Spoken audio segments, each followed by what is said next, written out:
Hi, this is Erica Merrill, and I am the founder of Perfect Legal Video.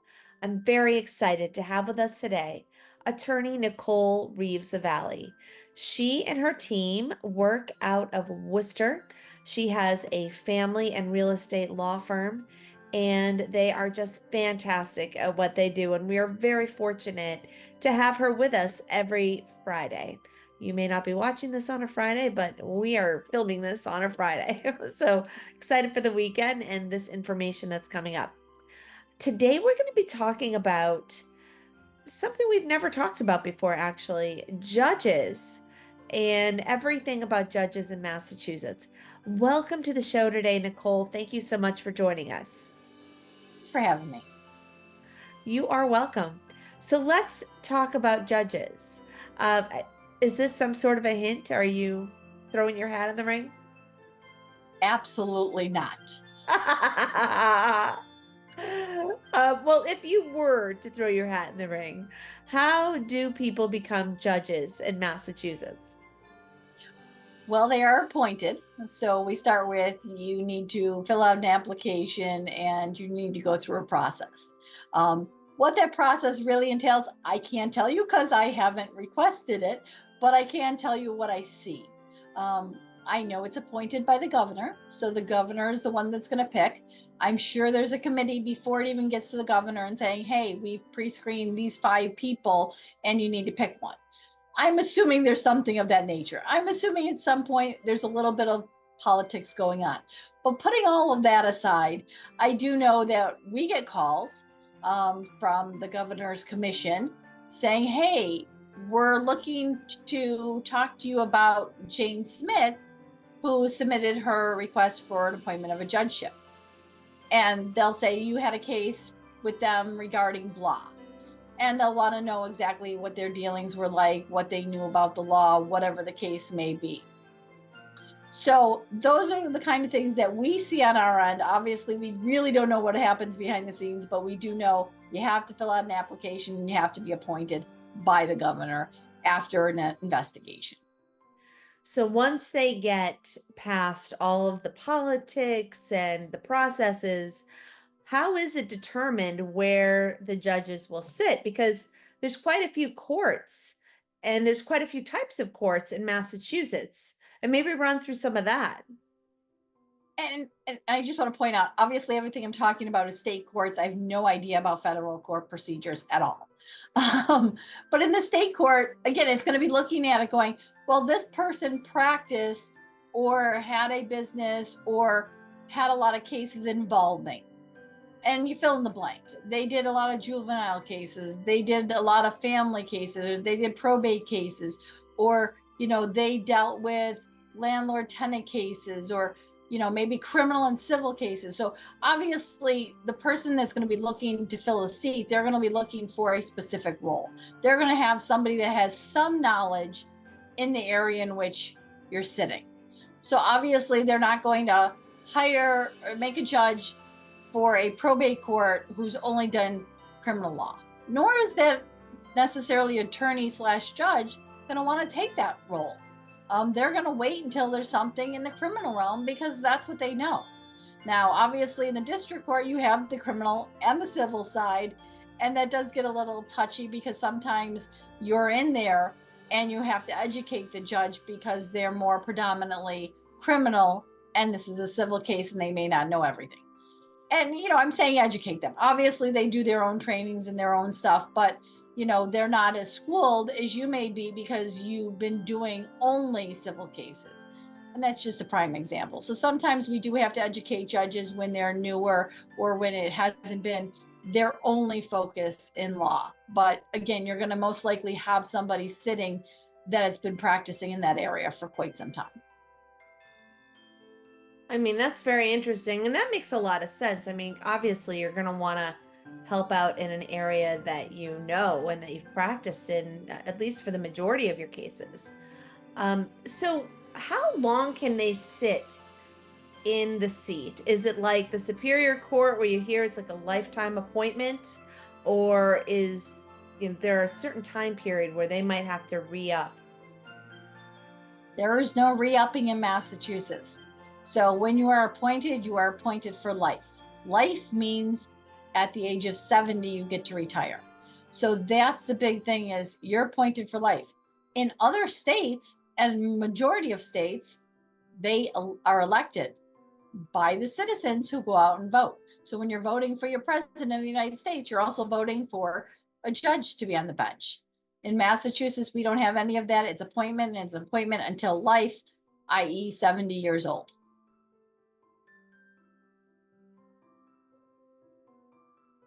Well, that's really interesting. I guess that means you have to make a lot of friends while you're an attorney if that's the route you want to take later on in life. What's the average age that people typically start being a judge?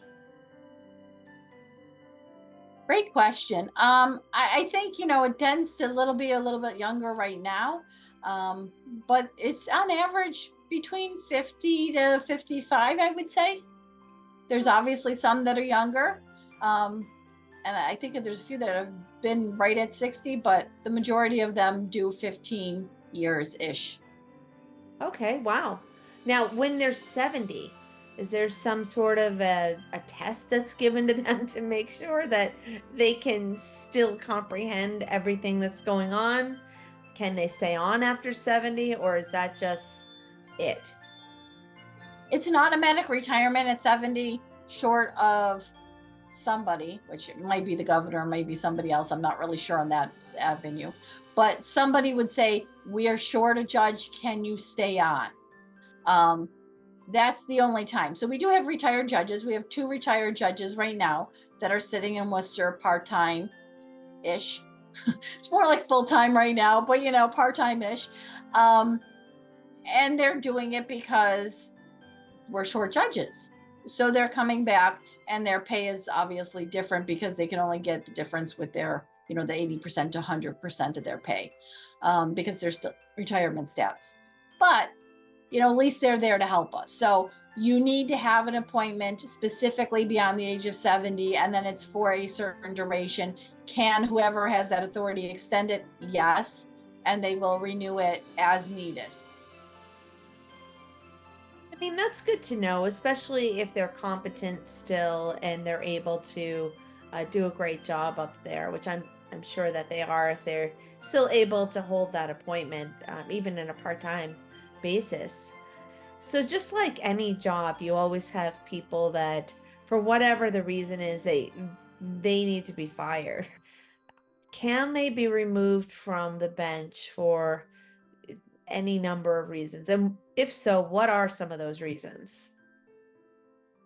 They are they have to adhere to the same standards as us. They actually have to adhere to higher standard as judges, as attorneys. But certainly, we have the ethical standards. They have their ethical standards that basically meet ours and then exceed ours, as judges. So certainly you can be, I guess, disjudged. I'm not really sure what the right word is, but you can be removed from your judgeship, obviously, if you violate one of those ethical obligations.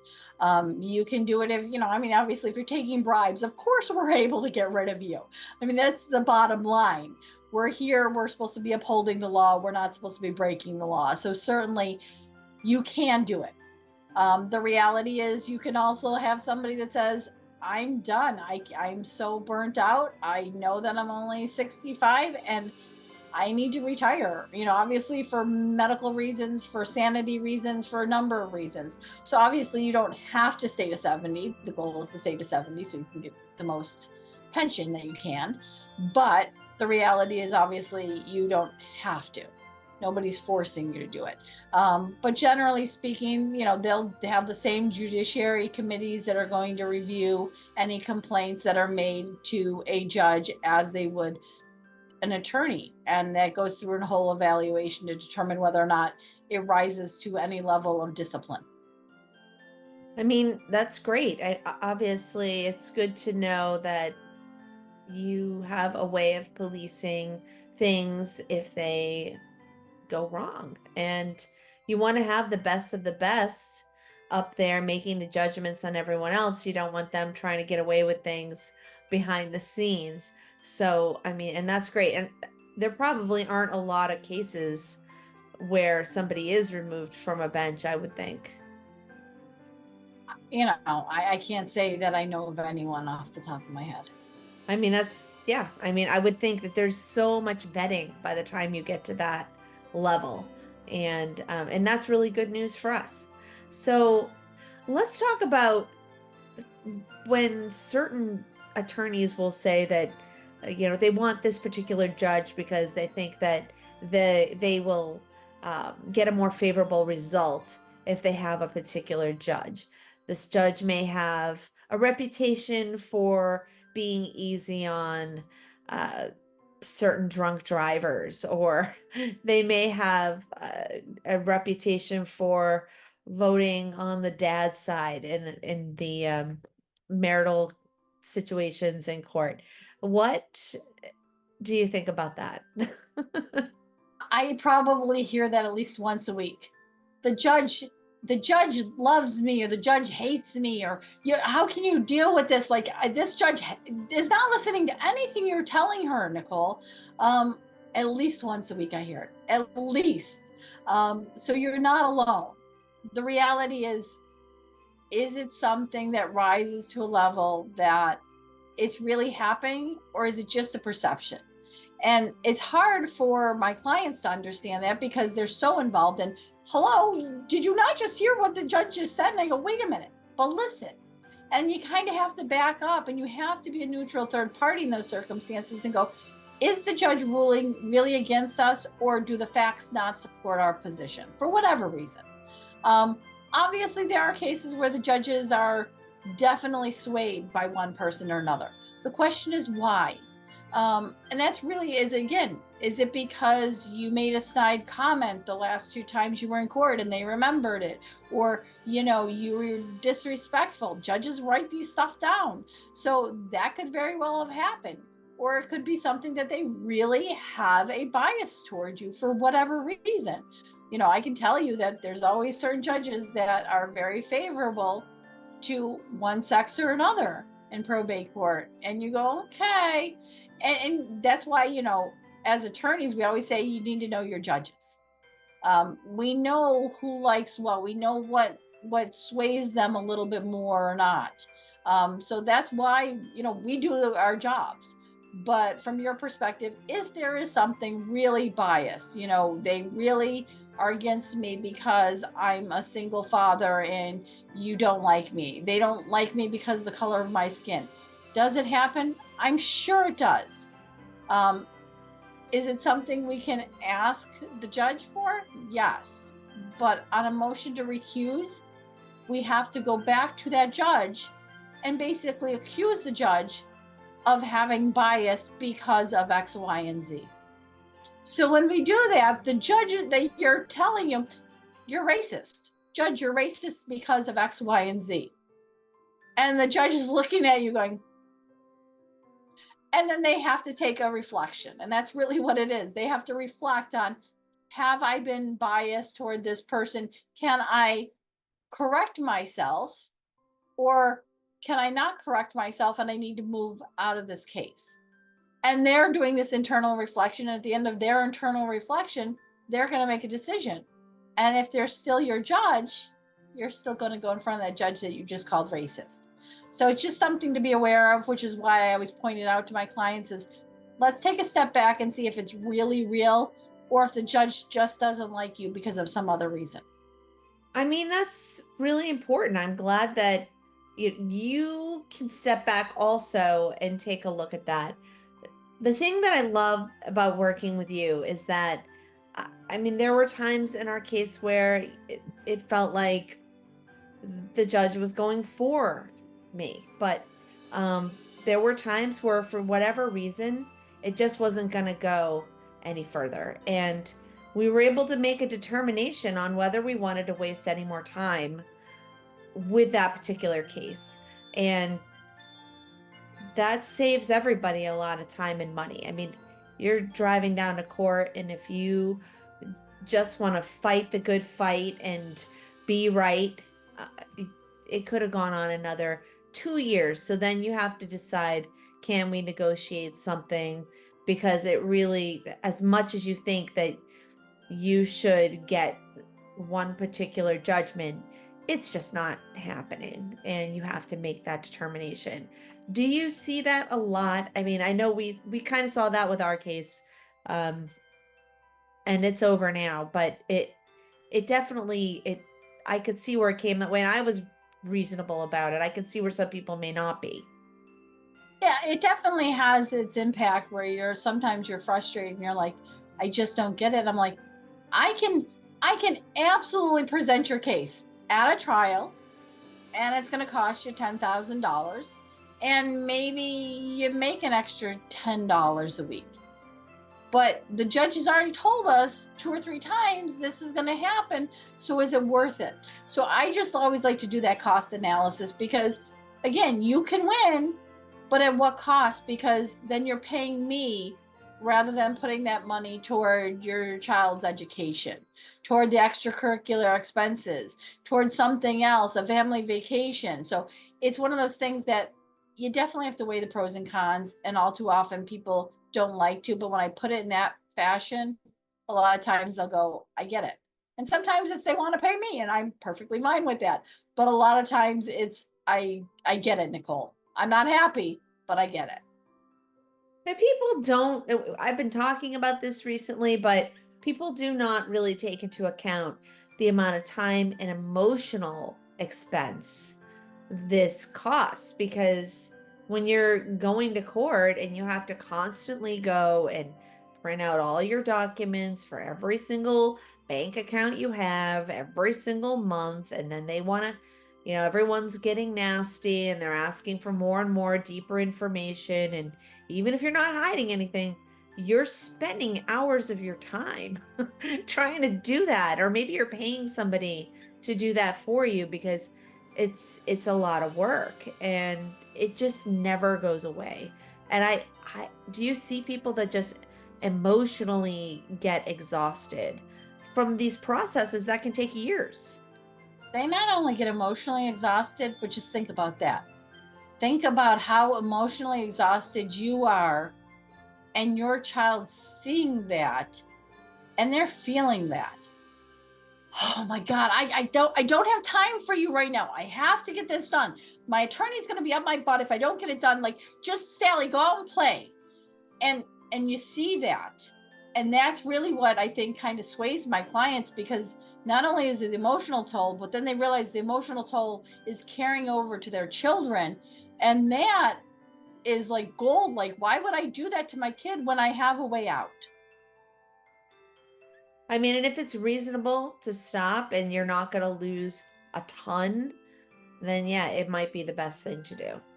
But I'm glad that you're able to help judge that when people are in the heat of the moment and they are, yeah, I always felt like I was able to turn to you and say, okay, like absolutely want to prove X, Y, and Z. How reasonable is that we're going to get anywhere, and what are the costs going to be? Not just monetarily, but the emotional and the time. And we're all very busy individuals nowadays. Our time is like this much that we have for our personal time, and it's not to be wasted if you can help it. Absolutely. And I think that's key. I think that's the stuff that, makes people come back to reality and go, it's not worth it. And you're lucky if you can actually make that decision and it's not too painful for either side, right? I mean, it's great to work with someone that can help you make that determination. So this is where I would say, if you have any family issues you need to go to court for, absolutely call Nicole and her team first, because they can really put things in perspective. They can tell you all of the different options that you have and what the cost of each option is going to be. With ballpark, how much time, how much money is going to be spent.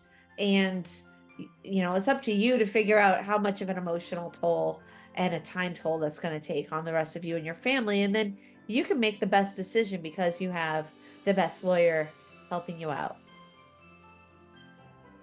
Thank you. You are welcome. And I want to thank you so much for coming on today. This has been great information, great insights into judges and what you need to be, what they need to do to become a judge, and it gives you a little bit of insight to what's going on that bench. So thanks again for coming on, Nicole. Thanks for having me. You're welcome, and thanks everyone for watching. Have a great weekend.